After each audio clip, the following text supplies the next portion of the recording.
Hello, everyone. Welcome to MoonLore. Jennie and Laurie talking about the new and full moons. Right now, we're here to talk about the Libra new moon, which happens on October 16th. What time did you say that happens at?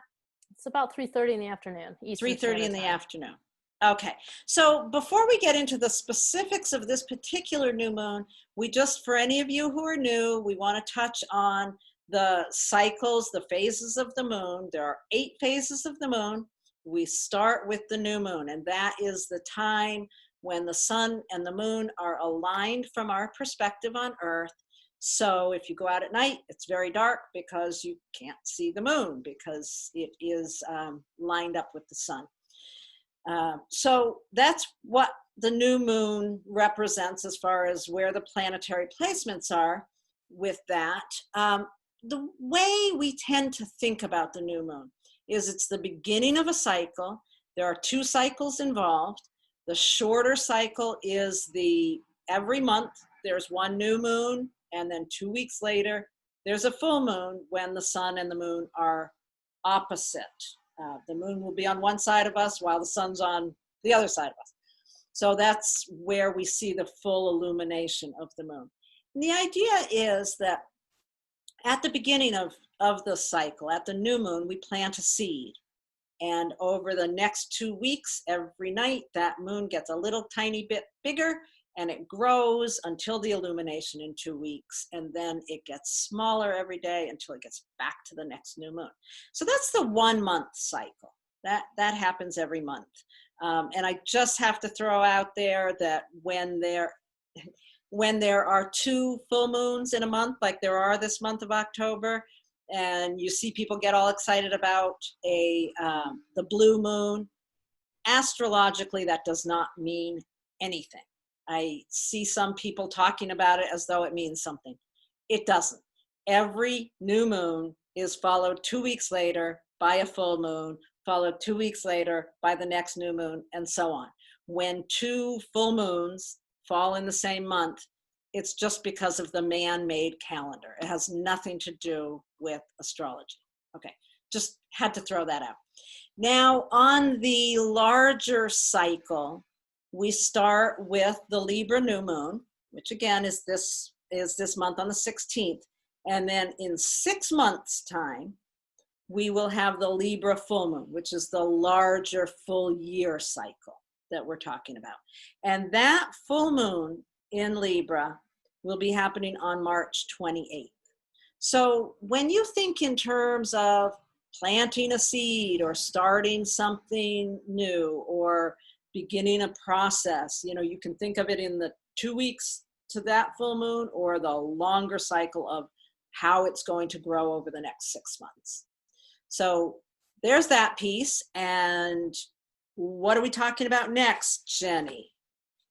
Well, I probably want to talk a little bit about this new moon is in Libra. So maybe some of the designations of Libra.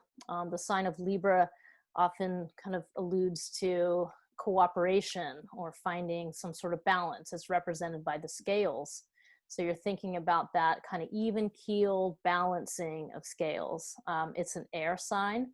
So it has it may get underestimated, but it's quite powerful in its own right. It has a real ability to start something new. We have a lot of cardinal sign stuff going on this year. So having a Libra new moon, we're definitely going to be looking at those difficult planets of Pluto and Saturn and Jupiter and Capricorn. It's going to be an interaction. So you kind of know that right away. And then, cardinal just has the ability to really start things in the air sign. The air aspect to it just can refer to the intellect, but it's more those like thought processes or things that you think about related to air. So that's just a couple things about it. Libra's an interesting sign. I just, since we're talking about Libra, just a touch here, I just think it's so interesting. People tend to think of Libra because Libra has that inclination to balance and cooperate and be diplomatic. People think of it sort of as a much weaker sign than it is. And they also tend to think of it as as more of a less of an intellectual sign than what it is. Mm-hmm. You know, yes, Libra's trying to create balance Mm-hmm. and trying to be diplomatic, but it's not coming from a place of, oh, I want everyone to love each other. It's not coming from that emotional place. It's coming from an intellectual place of creating balance of understanding. You know, and Venus rules Libra. Venus rules two signs. It rules Taurus and it rules Libra. And I think it's important to think of those differences. Libra is trying to create intellectual beauty and intellectual connections. And in Taurus, Venus is much more on the sensual, wants to create more connection in that sensual Mm-hmm. way. And so Libra's that like social interdependence is what it's Yes, aiming for. exactly. Libra also has a reputation for being indecisive when it's out of balance and kind of wishy-washy and trying to play both sides. And that is true. That can happen. The other side of it is those people think that it does pertain to harmony and balance, but there's a lot of arguments that can happen, and argumentative attitudes that can happen to kind of stir up the pot. Like Right. Libra has to see the other side, so sometimes it will jump in and it will start an argument. Which is kind of ironic because that's maybe not what you think of. It also doesn't have a job unless there's an argument. Yeah. So there's quite a bit to it. But should we show the chart? Sure. Why don't you pull that up? Okay. So, and this, I'm going to scoot it over to the middle here. This Libra new moon, it indeed is going to tangle with the rest of the cardinal signs that we mentioned earlier. So, oh boy, isn't it? Look at that. Yeah, look at it. Ah.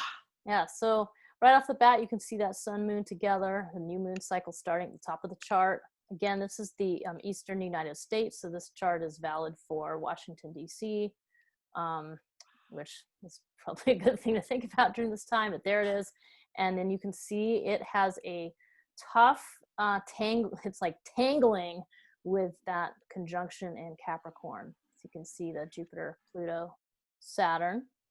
Some of you may notice that all three of those planets in this chart, everything's out of retrograde now. So Jupiter, Pluto, Saturn are all moving in direct motion now, having been retrograde for a while in the middle of this year. What else do you notice about this chart, Laurie? What else can we not miss? Well, Mars is opposite it, pretty darn close to exact. I mean, it's not exact, but it's right in that realm. I was listening to, who was it? Rick Levine was talking about Pluto and how, everyone's been talking about, Pluto's direct now. And he was talking, and I thought it was really a important point, is that, yes, Pluto has stationed to go direct, but it's really not moving at all. It is right there. Pluto moves so slowly that when it stations, it takes a while before it starts.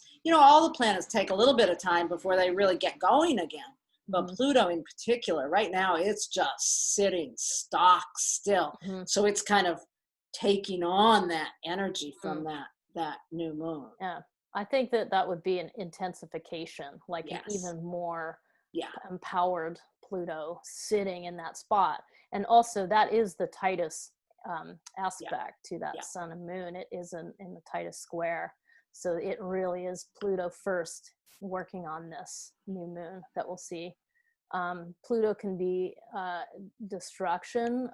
It also is metamorphosis. It's how things get leveled so that something new can take place. And here we are. We're getting pretty hot in election season here. It's impossible to look at this and not think about the election in the U.S. So there's those kind of things coming in. And when you throw that Mars opposition in there, Mars is retrograde, so it's what is it? It's strategizing. But it doesn't want to. It wants to take action now, but it's being forced to kind of stew. So that makes it, there's a little more of a boil over implication there, I think, because it doesn't want to sit there. Right. So what do you Yeah. think? I mean, if you think about the the new moon there, is it trying to plant a seed to stabilize and be diplomatic? It Oh, you said something about the ground that the seed is being planted in. Yeah, that with those intense structures over there in Capricorn, that the ground is barren. It's not fertile. It's baked earth. It's Capricorn squared by Aries. So the earth is like, it's baked. It's not this nice, rich, fertile earth that you really want to plant a seed in. Um, and I think I was listening to the Astrology podcast with Chris Brennan, and he also mentioned on that podcast, they also mentioned something along those same lines, because of the intense square that's the sun and moon are receiving. And also the idea that, so earlier that week, so to move a little bit more into the journey of the sun and the moon before they met at 23 Libra, earlier that week, the sun squared Jupiter on October 11th, then it opposed Mars October 13th, and then it squared Pluto the day before on the 15th.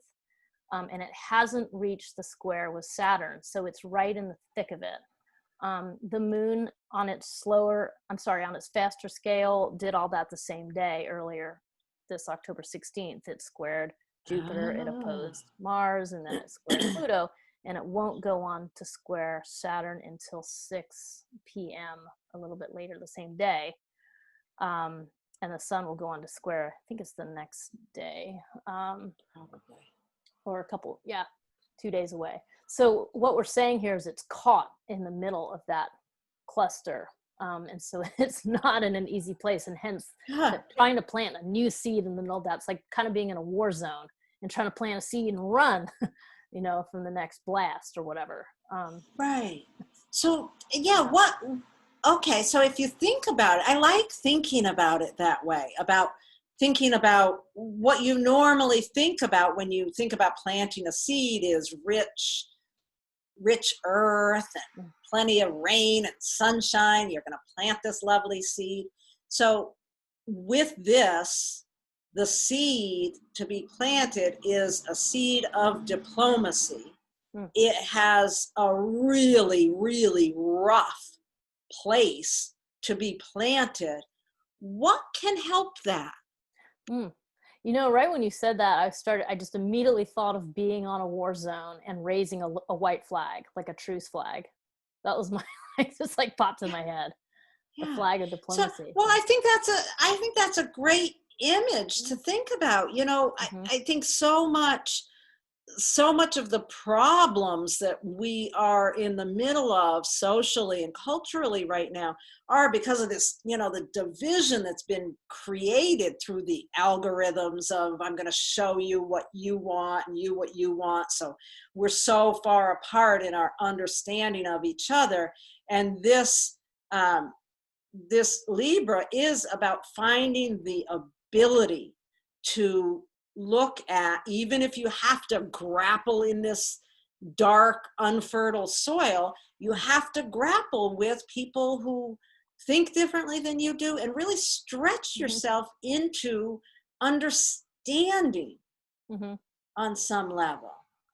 Yeah, I like that because you also made me think about the fact that just because the ground looks barren, it is amazing what seeds can grow in those Right, soils. I mean, I was thinking actually right. about vineyards with wine, and like how wine is always better when the vineyard, the each That's individual right. vine has to struggle.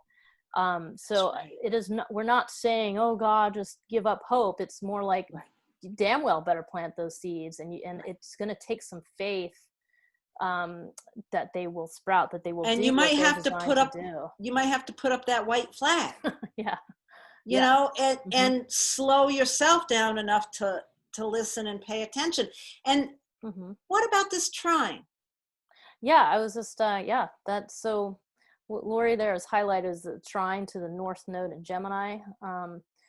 And I think what you're saying is a favorable relationship from that new moon to the North Node. And in Gemini, it's talking. It's about Right. speaking. It's about communicating. It's about sharing And it's about making sure you make that connection with people. Right. And Yeah. one of the things with Gemini is always that whole silly thing. We've got one mouth and two ears. Mm. And right now there's so much bombastic opinions. Well, slow down and listen a Mm. little bit. Yeah, that's great because yeah, and you'll see even as I described Gemini, I left out that crucial piece. Like it is about listening. It's a two-way street. As there's two lines in that symbol for Gemini, it is a two-way street. So yeah, you're right. Yeah. It's the delivery. It's the transmission of messages, and delivery means there has to be someone to receive it. Right. In Yeah. order to plant a seed of cooperation, you have to listen to understand both sides. And yeah, I love that you said that about, yeah, ideally we want this fertile soil, but we all know, yeah, you walk in the middle of a big city and there's plants growing out, the cracks in the sidewalks. Hmm. There's, things grow in the most bizarre circumstances, Hmm. even where we are right now. Yeah. Yeah, totally.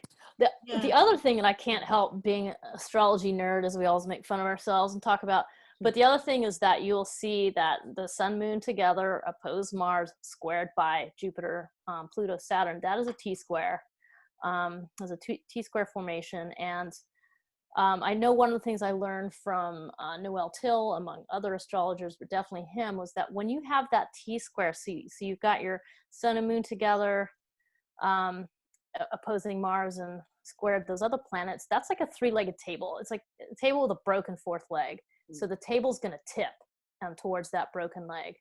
And so the idea is you're thinking about a little bit of remedial. How do you remediate this unbalanced situation? And the idea is, that you reach over to the other cardinal sign, which is Cancer. In this case, is in the sixth house, but it's not too relevant to what we're talking about today. But anyway, in Cancer, you're reaching over to that more nurturing, there's the water in the baked earth. And what this says is that you have to reach to, you kind of have to create that fourth leg yourself. So as a collective, I think that's saying, think about what you need to do to bring more nurturing water protection to the situation. Yeah, protection, and there's a family element in there with Cancer. And yeah, I don't think the house placements in this exact momentary chart are as important, but when we go into thinking about how this applies to our own chart, Mm-hmm. that's an important place to look. Where should you focus some attention on the sign that on where Cancer is in your chart? Mm-hmm. Yeah. And yeah, Yeah. that's great. Because then that's a place to really consider how can you make sure that you are nurturing yourself, that you are doing the things you need to do to keep that alive, to think about how do you, I mean, I know like when I'm feeling sort of frustrated or these things that a lot of things are coming up, it's how do you take a step back and slow down, and maybe it's pour a cup of tea or take a hot bath or whatever the thing is to get you to kind of go, and just remind yourself of the things that are working right now. Right. Kind of And to trust that seed, even if it's put in really rough ground, it can grow if you nurture it. Yeah. There you go. Mm-hmm. So Great. other than that, I want you to look at your chart. Mm-hmm. And as always, if you're watching these videos, I hope you have a copy of your chart in whole sign house system. As long as you have that, look for the house that holds Libra. And how are you going to know that? You're going to start here on your chart and go around looking for the symbol of Libra. When you get to it, there it is. That's what the symbol is. When you get to that symbol, it's the following house going counterclockwise. That's the area of your life that you're going to plant that seed into. So what in your chart, what house is the new moon in? It's in the 4th house of family and home. Okay. So I am in the middle of helping my parents relocate That's to where right. I am and helping them with all the things, you know, getting the right furniture, getting things in the house, food in the house, all the things that make a house home. So I'm planting Wow. a new seed. They actually will be moving into their new place the day before this. So the So timing that's is pretty good. perfect. That's Yeah. perfect for you. Hmm. Yeah. What about Huh. you? Well, for me, Libra is in the second house. Mm, Values, finances. Hmm. yeah. So, Yeah, I know you got a little boost in that area not that long ago, but well, yeah, that was a and total surprise. actually, yeah, Hmm. and in a lot of ways, what I am working toward here is a new way of working. Yeah.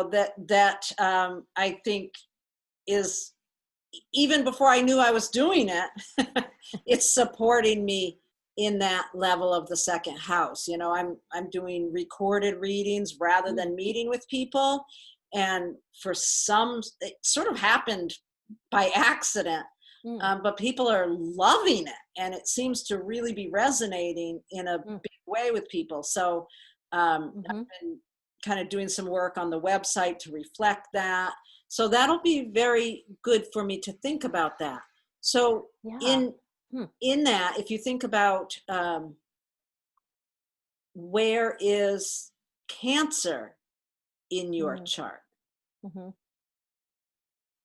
For me, it's in the 1st house. So, right. So it's like how I'm Oh, okay. interacting, essentially, what I'm doing, Okay. which for me, it's nice because it means that for the first time in my adult life, my parents are going to be nearby.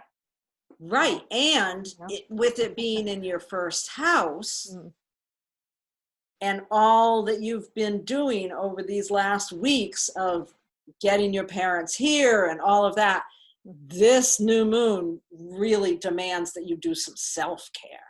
mhm. Yeah. Yeah, Yeah. that's interesting. That's really interesting. How does it Uh, interplay for you with you must have it um, up in the 11th house, right? Oh, so oh group. yes, Cancer's in the Yeah. 11th house. Your community, making sure that you feel supported in your community. Right. It's a Very cool. yeah. Hmm. I mean, that's kind of interesting. It's like the Yeah. that stuff is all in my fifth house, which is giving love and creativity. Hmm. And where I need to be focusing is receiving love and finances from the community, Yeah. which actually really makes sense. Yeah. Huh, And interesting. yeah, and it's good to think about that with the Cancer, just like that's not where the focus is right now. So you have to get the focus Right, there to help bring right, balance to right, this. right. The other thing I just want to add is, so in this chart, we have the new moon in the 9th house. So this is an ideal opportunity to plant a new seed for wisdom. I don't know what's going to happen, um, but that's kind of how I like to think about it. Yeah. It's like, and it's going to be hard with that hard scrabble ground, but it's what needs to We happen. do So have hard, dried up ground right now, don't we? yes, we Jesus. do. Okay. All right. Is there anything else that we need to cover on this? No, I think we got it. It's an interesting Yep. one. Yep. It's not an easy new moon. No, And just, plant your seed and reflect on your next 2 weeks coming up. right. And Okay. we'll be in touch on Yeah. the full moon. So, Find where Libra is in your chart, plant a seed there, find where Cancer is in your chart, and do some nurturing in that area. Offer love and nurturing and care and protection in that area. Okay. great. I think Thank we're you. all set. Thank you, everyone. Yep. And we will talk to you at the full moon or All right. before that with other videos. Okay. That's great. Thank you. Thanks. Bye, Jenny. Bye. Bye, Lori.